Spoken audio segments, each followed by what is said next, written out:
మన Indians Pattaya వచ్చినప్పుడు చాలా పెద్ద తప్పు ఏం చేస్తున్నారో తెలుసా? మంచిగా తిని హనీ టూకి వెళ్తున్నారు మసాజ్ చేయనీకి. అసలు అలా చేయకూడదు. ఫస్ట్ మీరు హనీ టూకి రండి, మంచిగా మసాజ్ చేసుకోండి. దాని తర్వాత మీకు పక్కనే ఆంధ్ర రెస్టారెంట్ కనిపిస్తుంది. ఆంధ్ర రెస్టారెంట్కి రండి. మనకు హైదరాబాద్లో కావాల్సిన బిర్యానీలు, తందూరి రోటీలు, టీలు, చాయ్లు, మంచి మంచి టేస్టీ ఫుడ్ హైదరాబాద్ కన్నా ఇంకా బెటర్గా మీకు మంచి టేస్ట్ కావాలన్నప్పుడు ఆంధ్ర రెస్టారెంట్లోనే వచ్చి ట్రై చేయాలా.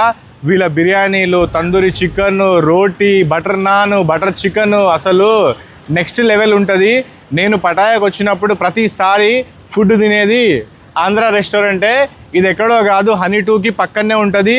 సో నెక్స్ట్ టైం వచ్చినప్పుడు మీరు మర్చిపోకండి, ఫస్ట్ మసాజ్ చేసుకోండి అండ్ దాని తర్వాత ఆంధ్ర రెస్టారెంట్లో వచ్చి మంచిగా ఫుడ్ తినండి. ఈ వీడియో మీ ప్రతి ఒక్క ఫ్రెండ్కి షేర్ చేయండి, ఎవడైతే పటాయా వస్తున్నాడో, థాయిలాండ్ వెళ్తున్నాడు. ఓకేనా? Thank you so much.